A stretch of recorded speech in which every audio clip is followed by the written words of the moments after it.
Said he's been so good. God has been so good. Just ain't good enough.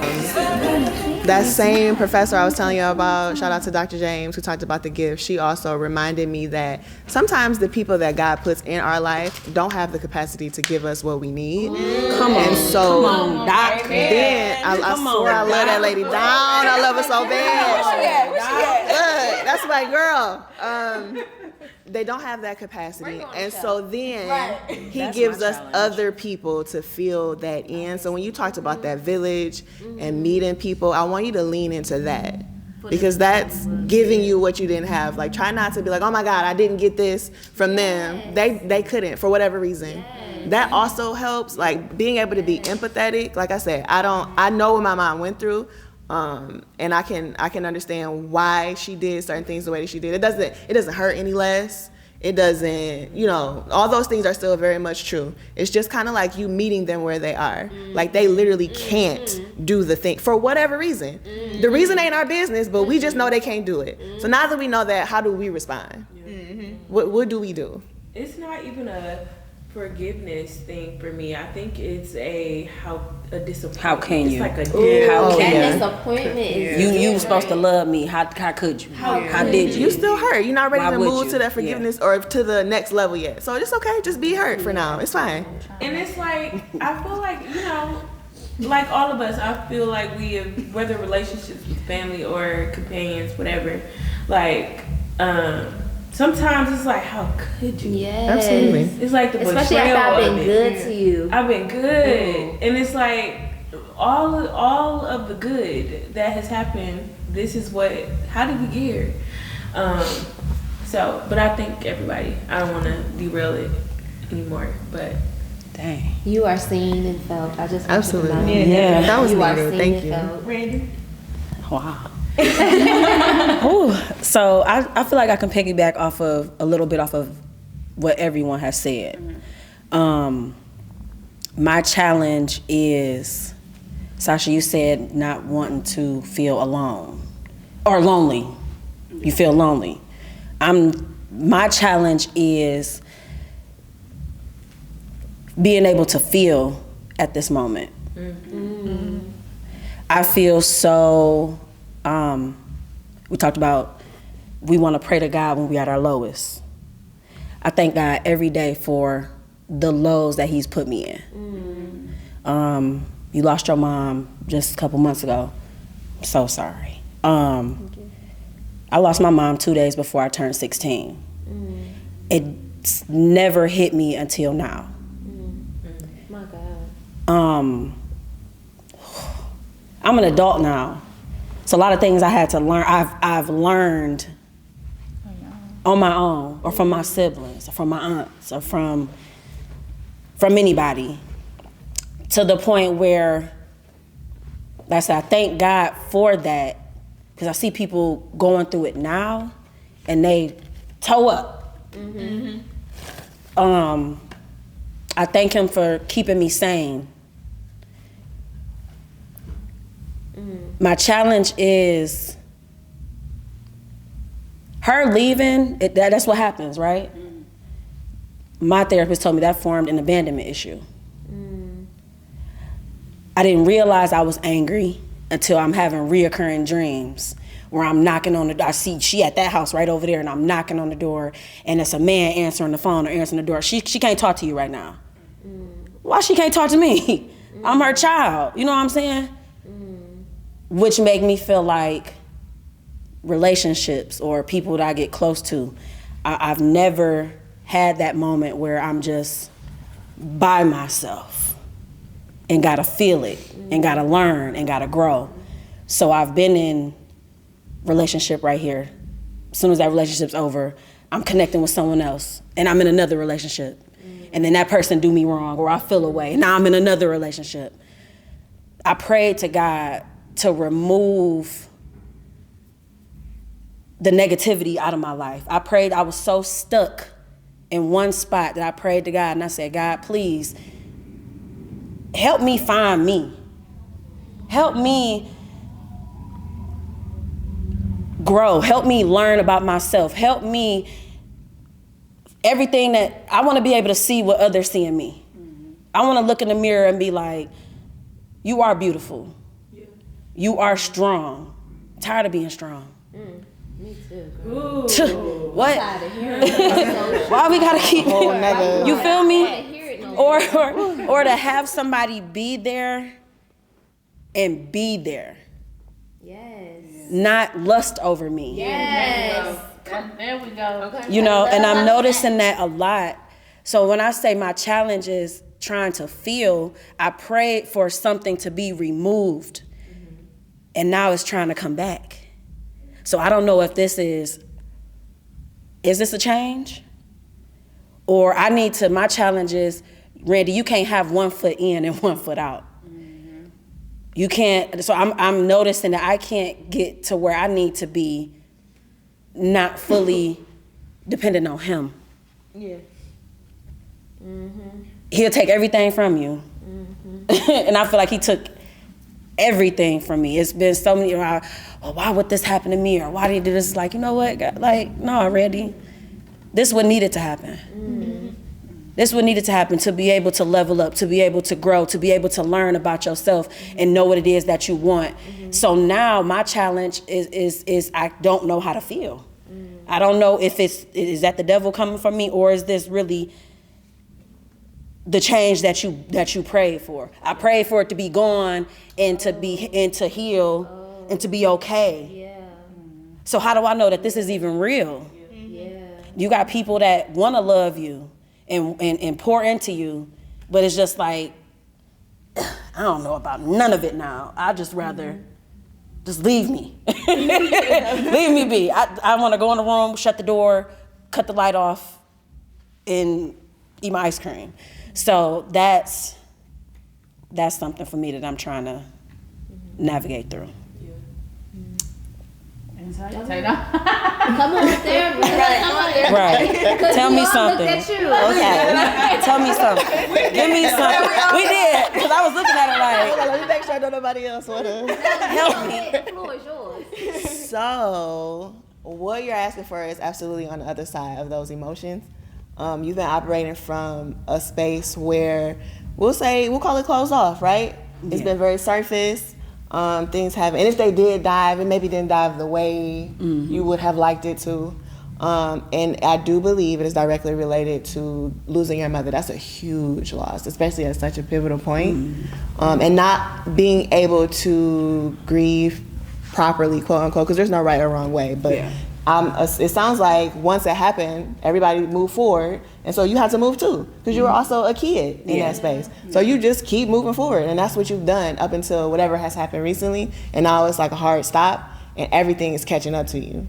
And so it may be uncomfortable, it may hurt, we don't know how long it's gonna last, but I do wanna encourage you to feel. So maybe pray for that. Pray that you understand your emotions. Pray that you can feel them and live in that space, no matter what it is, highs, lows, happy, sads, griefs, discomforts, and learn from it and become the person that God wants you to be. Because you won't be able to, I know we keep talking about gifts and assignments, you won't be able to operate fully until you can understand you. And that's it, because it makes me feel like I'm 35 years old and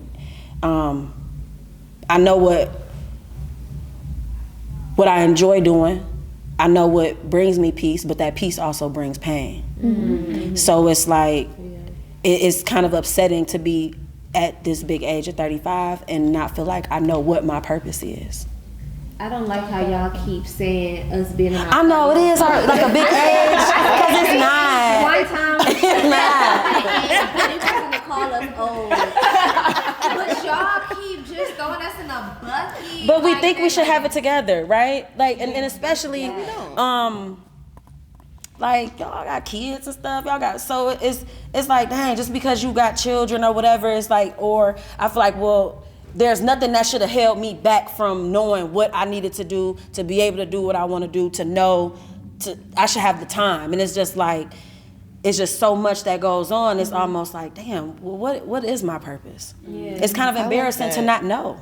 I just want to say this. I think I was just talking about this with somebody, but I feel like society has really, really, really changed the way that we as humans think.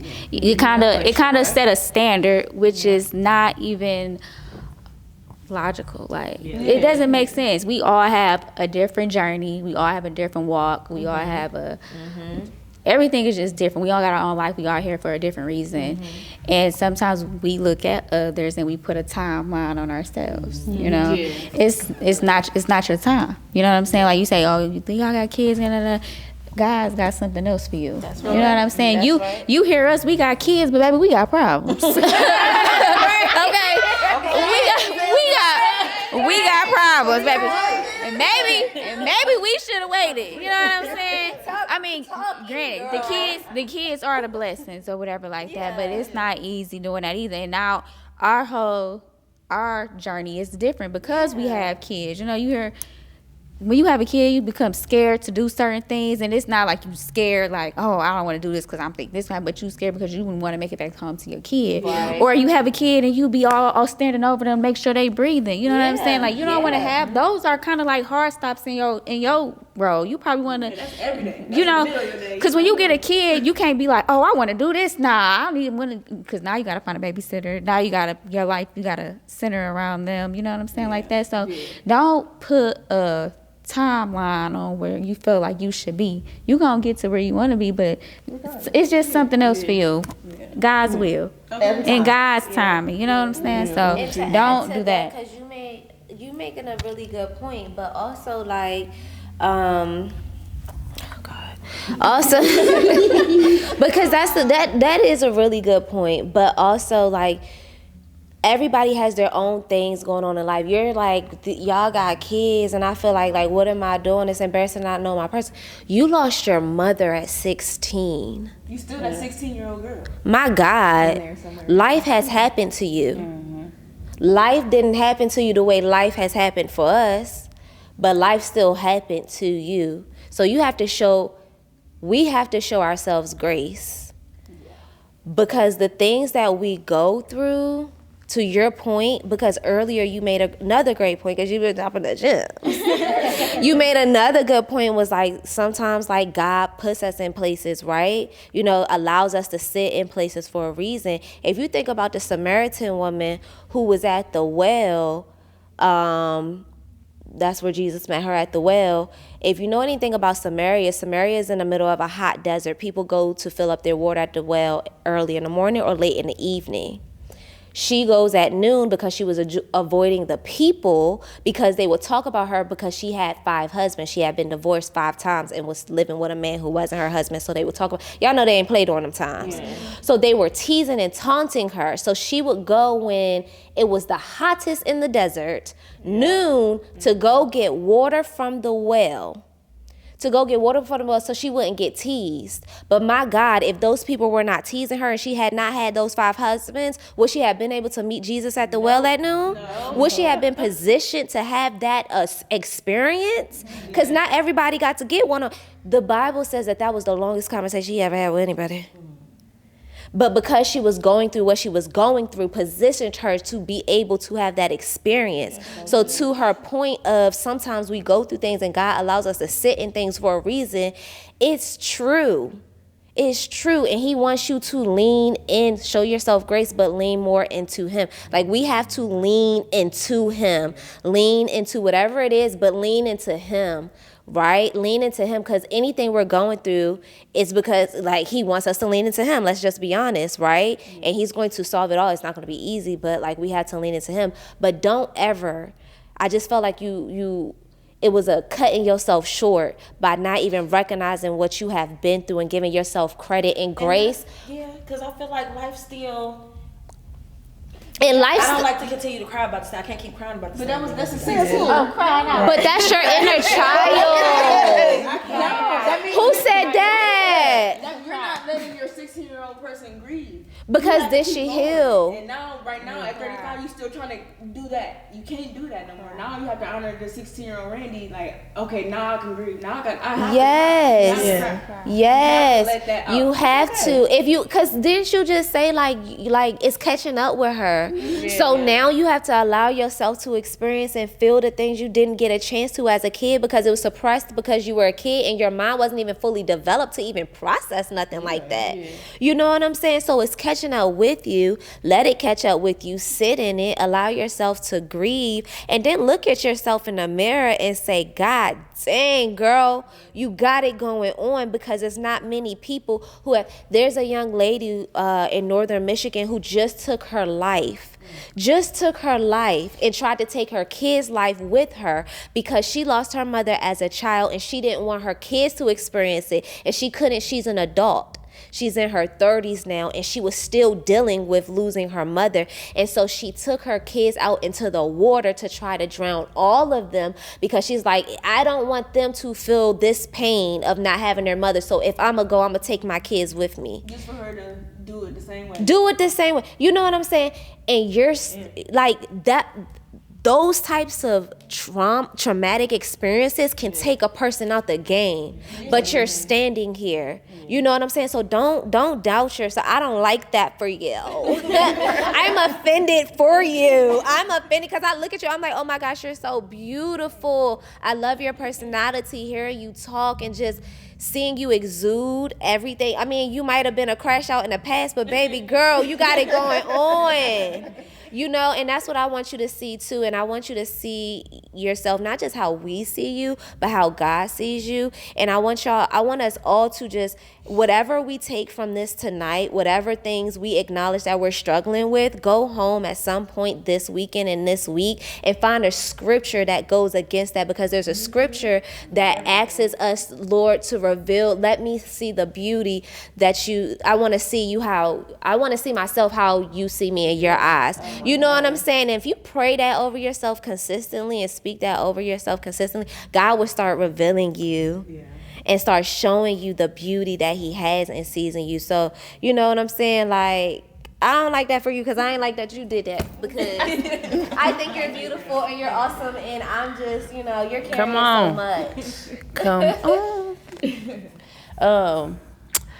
Just to talk about childhood, like that little girl. Wow. While we on it, because before I go to the next question, the reason why I want to say that is because my therapist had me read a book, and it's called Mirror Work, and that's why I'm so infatuated with a mirror, is because, like I said, I hated the mirror. You know what I'm saying? I didn't like what I see when I look in the mirror.